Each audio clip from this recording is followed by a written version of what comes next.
আসসালামু আলাইকুম প্রিয় ভিউয়ার্স, আশা করি সবাই ভালো আছেন। সবাইকে শুভেচ্ছা জানিয়ে নতুন আরও একটি ভিডিও শুরু করছি। আজকের ভিডিওতে খুবই গুরুত্বপূর্ণ আরবি বাক্য রয়েছে।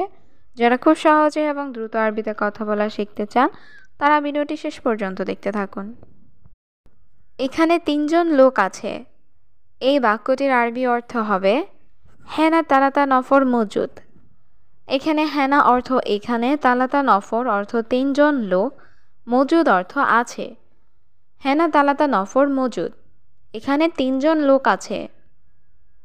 আমি গাড়ি চালাতে জানি না।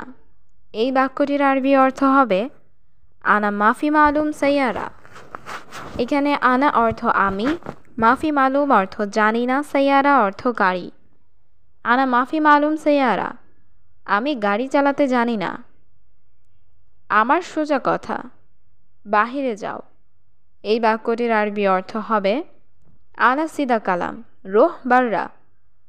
এখানে আনা অর্থ আমার, কালাম অর্থ কথা, সিদা অর্থ সোজা, রোহ অর্থ যাওয়া, বাররা অর্থ বাহিরে। আনা সিদা কালাম রোহ বাররা, আমার সোজা কথা, বাহিরে যাও। সে তোমার ভাই, আমি জানি না। এই বাক্যটির আরবি অর্থ হবে হুয়া ইনতা আখু আনা মাফি মালুম। এখানে হুয়া অর্থ সে, ইনতা অর্থ তোমার, আখু অর্থ ভাই, আনা অর্থ আমি, মাফি মালুম অর্থ জানি না। হুয়া ইনতা আখু আনা মাফি মালুম, সে তোমার ভাই, আমি জানি না। আগে কাজ ভালোভাবে করো। এই বাক্যটির আরবি অর্থ হবে আউয়াল শুগল কয়েস। এখানে আউয়াল অর্থ আগে, শুগল অর্থ কাজ, কয়েস অর্থ ভালো। আউয়াল শুগল কয়েস, আগে কাজ ভালোভাবে করো। পরে আমি টাকা দিব। এই বাক্যটির আরবি অর্থ হবে বাদেন আনা আতিক ফুলুস। এখানে বাদেন অর্থ পরে, আনা অর্থ আমি, আতিক অর্থ দিব, ফুলুস অর্থ টাকা। বাদেন আনা আতিক ফুলুস, পরে আমি টাকা দিব। টাকা লাগলে তুমি আমাকে বলবে। এই বাক্যটির আরবি অর্থ হবে ফুলুস আবগা ইনতা গুল আনা। এখানে ফুলুস অর্থ টাকা, আবগা অর্থ লাগলে, ইনতা অর্থ তুমি, গুল অর্থ বলা, আনা অর্থ আমাকে। ফুলুস আবগা ইনতা গুল আনা, টাকা লাগলে তুমি আমাকে বলবে। এখন আমি রোমে যাব। এই বাক্যটির আরবি অর্থ হবে আলহিন আনা রোহ গোরফা। এখানে আলহিন অর্থ এখন, আনা অর্থ আমি, রোহ অর্থ যাব, গোরফা অর্থ রোমে। আলহিন আনা রোহ গোরফা, এখন আমি রোমে যাব। তোমার সাথে পরে কথা হবে। এই বাক্যটির আরবি অর্থ হবে বাদেন কালাম ইনতা সাওসাওয়া। এখানে বাদেন অর্থ পরে, কালাম অর্থ কথা, ইনতা অর্থ তোমার, সাওসাওয়া অর্থ সাথে। বাদেন কালাম ইনতা সাওসাওয়া, তোমার সাথে পরে কথা হবে। সব লোক রুমে আছে। এই বাক্যটির আরবি অর্থ হবে কুল্লু নফর মজুদ গোরফা। এখানে কুল্লু নফর অর্থ সব লোক, মজুদ অর্থ আছে, গোরফা অর্থ রোমে। কুল্লু নফর মজুদ গোরফা, সব লোক রোমে আছে। আমি কি বলি তুমি বোঝো না। এই বাক্যটির আরবি অর্থ হবে আনা এশ কালাম ইনতা মারেফ।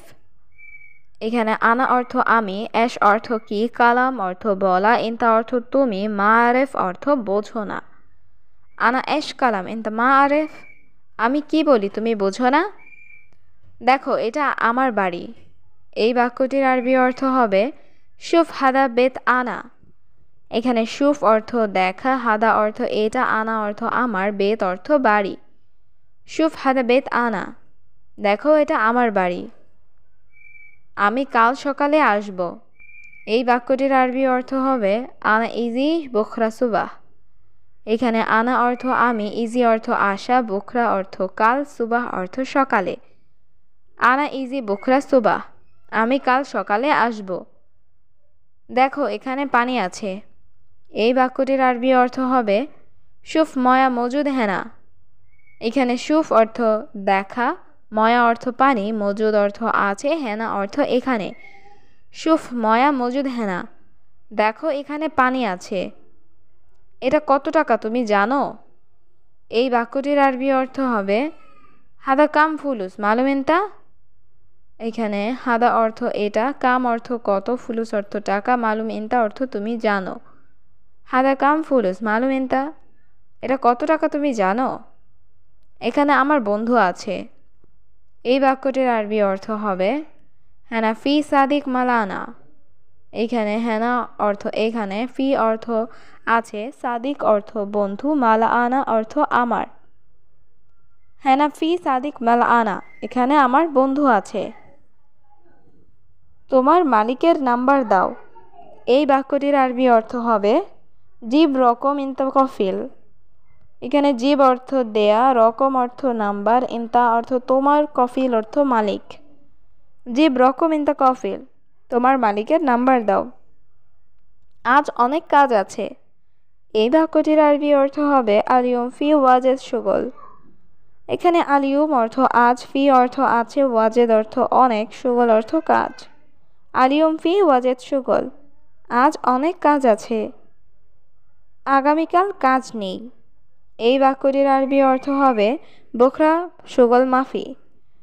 এখানে বুখরা অর্থ আগামীকাল, শুগল অর্থ কাজ, মাফি অর্থ নেই। বুখরা শুগল মাফি, আগামীকাল কাজ নেই। নামাজ শেষে আমি আসব। এই বাক্যটির আরবি অর্থ হবে সাল্লি খালাস আনা ইজি। এখানে সাল্লি অর্থ নামাজ, খালাস অর্থ শেষ, আনা অর্থ আমি, ইজি অর্থ আসা। সাল্লি খালাস আনা ইজি, নামাজ শেষে আমি আসব। তুমি প্রথমে কি বলেছ? এই বাক্যটির আরবি অর্থ হবে এশ কালাম ইনতা আওয়াল। এখানে এশ অর্থ কি, কালাম অর্থ কথা বলা, ইনতা অর্থ তুমি, আওয়াল অর্থ আগে বা প্রথমে। এশ কালাম ইনতা আওয়াল, তুমি প্রথমে কি বলেছ? আমি কে তুমি জানো?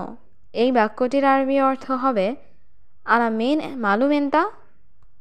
এখানে আনা অর্থ আমি, মিন অর্থ কে, মালুম অর্থ জানা, ইনতা অর্থ তুমি। আনা মিন মালুম ইনতা, আমি কে তুমি জানো? তুমি বলেছ আজ আসবে। এই বাক্যটির আরবি অর্থ হবে ইনতা কালাম আলিয়ুম ইজি। এখানে ইনতা অর্থ তুমি, কালাম অর্থ বলা, আলিয়ুম অর্থ আজ, ইজি অর্থ আসবে। ইনতা কালাম আলিয়ুম ইজি, তুমি বলেছ আজ আসবে। কেন এখনো আসে নাই? এই বাক্যটির আরবি অর্থ হবে লেশ আলহিন মাই ইজি। এখানে লেশ অর্থ কেন, আলহিন অর্থ এখন, ইজি অর্থ আসা, মাই ইজি অর্থ আসে নাই। লেশ আলহিন মাই ইজি, কেন এখনো আসে নাই? তুমি লোক ভালো না। এই বাক্যটির আরবি অর্থ হবে মাফি কয়েস ইনতা। এখানে কয়েস অর্থ ভালো, মাফি কয়েস অর্থ ভালো না, ইনতা অর্থ তুমি। মাফি কয়েস ইনতা, তুমি লোক ভালো না।